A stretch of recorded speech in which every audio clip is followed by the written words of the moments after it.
The evening star of last week showed that there was probably resistance at this top of the trend channel in the Dow.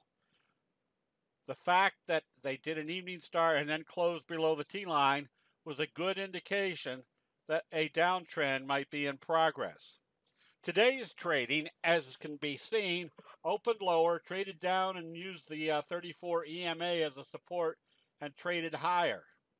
Now, does this tell us there's a reversal? Not really. It just tells us there's some buying and a downtrend. The very simple analysis for candlestick charts is that we want to see bullish confirmation. Obviously, a positive open and positive trading tomorrow would imply that the bottom of the trend channel was acting as support.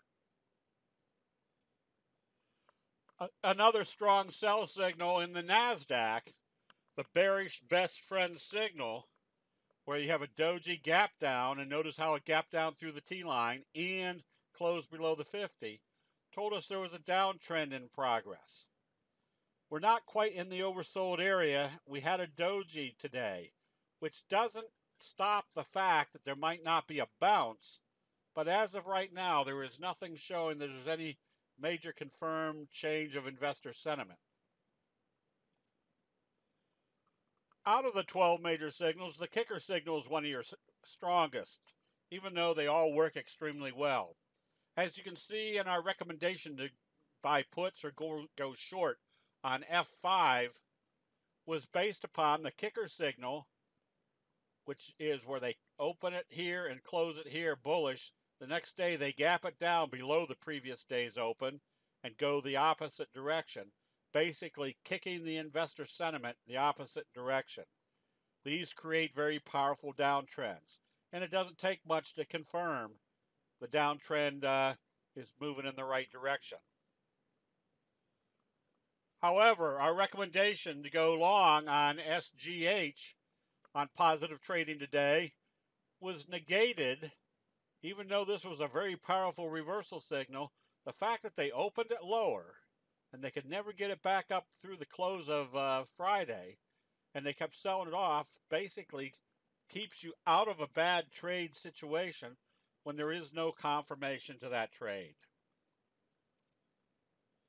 Combining the information built into individual signals like the kicker signal, which we know is one of the strongest signals, and applying that to recognizing we have a big fry pan bottom setup, this becomes an ultimate place to start buying, because you're not only breaking out of your fry pan bottom signal or pattern, you're using a kicker signal, or the kicker signal is the instigation for breaking out that pattern. So you combine that analysis, and it puts you in situations where the probabilities are pretty strong. You're in the right condition or the right position at the right time.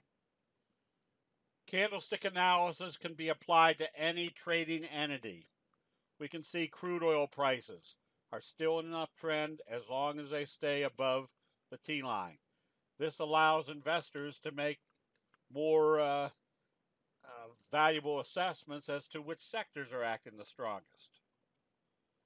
If crude oil is remaining strong, something like ESV has got a good pattern set up where you've got a wave 1, a wave 2, now going into wave 3.